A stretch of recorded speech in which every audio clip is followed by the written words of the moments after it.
Cricket की दुनिया में अक्सर हम आंकड़ों की बात करते हैं, हम रिकॉर्ड्स की बात करते हैं, लेकिन कुछ रातें ऐसी होती हैं जहां आंकड़े फीके पड़ जाते हैं और मैदान पर सिर्फ एक ही चीज़ बोलती है, जुनून। वानखेड़े के उस मैदान पर जब आज शाम लाइटें जली थीं तो किसी ने नहीं सोचा था कि इतिहास कुछ इस तरह से करवट लेगा।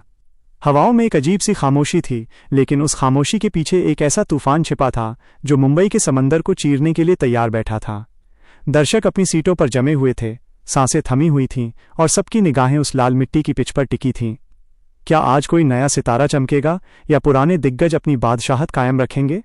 मैच की पहली गेंद फेंके जाने से पहले ही माहौल ऐसा था जैसे कोई बड़ी जंग शुरू होने वाली हो। एक तरफ मुंबई की वो पलटन थी जिसके पास अनुभव का खजाना था, तो दूसरी तरफ वो चुनौती थी जिसे लोग कम आंकने की गलती कर रहे थे। पर क्या आप जानते हैं कि उस खामोशी का मतलब क्या था? क्या आपको अंदाजा था कि जब एक खिलाड़ी अपने बल्ले को हवा में लहराएगा तो पूरा स्टेडियम सिर्फ एक नाम से गूंज उठेगा? सस्पेंस की परतें धीरे धीरे खुलने लगी थीं और हार जीत का फैसला होने से पहले ही खेल ने एक ऐसा मोड़ ले लिया था जिसने क्रिकेट के जानकारों की भविष्यवाणियों को रद्दी की टोकरी में फेंक दिया था। आज की रात साधारण नहीं थी। आज की रात तो उस चमत्कार की गवाह बनने वाली थी जिसकी कल्पना शायद किसी ने सपने में भी नहीं की थी। मैदान पर एक सन्नाटा छाया था, लेकिन उस सन्नाटे को चीरते हुए जो धमाका हुआ उसने बता दिया कि क्रिकेट अनिश्चितताओं का खेल क्यों है। मुंबई इंडियंस की पारी शुरू हुई और शुरुआत से ही ऐसा लगा जैसे क्विंटन डी कॉक आज किसी अलग ही मूड में आए हैं।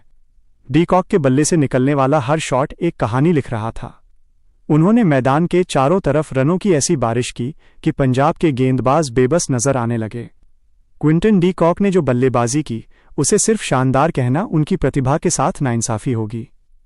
ये एक ऐसी पारी थी जिसमें क्लास भी था और ताकत भी। डी कॉक ने 60 गेंदों पर नाबाद 112 रन बनाए, जिसमें उनकी टाइमिंग और प्लेसमेंट देखने लायक थी।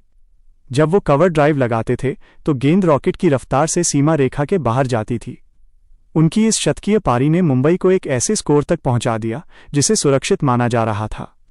नमन धीर ने भी 31 गेंदों पर 50 रनों की पारी खेलकर उनका बखूबी साथ निभाया। मुंबई ने 20 ओवरों में 195 रनों का विशाल लक्ष्य बोर्ड पर टांग दिया। डी कॉक की उस पारी ने फैंस को झूमने पर मजबूर कर दिया और ऐसा लगने लगा कि मुंबई आज बाजी मार ले जाएगी। डी कॉक की बल्लेबाजी में जो एकाग्रता दिखी उसने साबित कर दिया कि वो क्यों दुनिया के सबसे खतरनाक सलामी बल्लेबाजों में से एक माने जाते हैं। लेकिन जैसे ही दूसरी पारी शुरू हुई, कहानी पूरी तरह बदल गई। अगर मुंबई के पास डी कॉक थे तो पंजाब के पास एक ऐसा योद्धा था जिसने आज ठान लिया था कि वो इतिहास रचकर ही दम लेगा। नाम था प्रभसिमरन सिंह।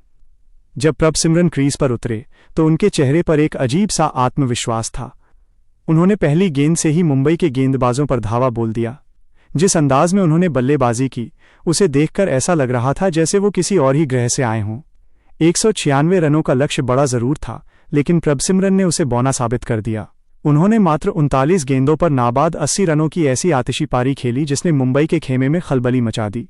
प्रभसिमरन सिंह की बल्लेबाजी में वो निडरता थी जो अक्सर महान खिलाड़ियों में देखी जाती है। उन्होंने जसप्रीत बुमराह जैसे दिग्गज गेंदबाजों की भी परवाह नहीं की और मैदान के हर कोने में छक्के चौकों की बरसात कर दी। प्रभसिमरन की तारीफ में शब्द कम पड़ जाएंगे। उनकी बल्लेबाजी की सबसे खास बात यह थी कि उन्होंने दबाव को खुद पर हावी नहीं होने दिया। जब विकेट गिर रहे थे तब भी वो एक छोर पर चट्टान की तरह डटे रहे। उनके बल्ले से निकले वो पुल शॉट्स और वो गगनचुंबी छक्के आज भी दर्शकों की आंखों में तैर रहे होंगे। प्रभसिमरन ने दिखाया कि युवा खून क्या कर सकता है। उनकी बल्लेबाजी में एक लय थी, एक संगीत था। उन्होंने श्रेयस अय्यर के साथ मिलकर ऐसी साझेदारी की जिसने मुंबई के जबड़े से जीत छीन ली। अय्यर ने भी 35 गेंदों पर 66 रनों की महत्वपूर्ण पारी खेली, लेकिन आज की पूरी महफिल तो प्रभसिमरन सिंह के नाम थी। उन्होंने केवल 16.3 ओवरों में ही अपनी टीम को जीत की दहलीज के पार पहुंचा दिया। पंजाब किंग्स ने 198 रन बनाकर इस मुकाबले को अपने नाम कर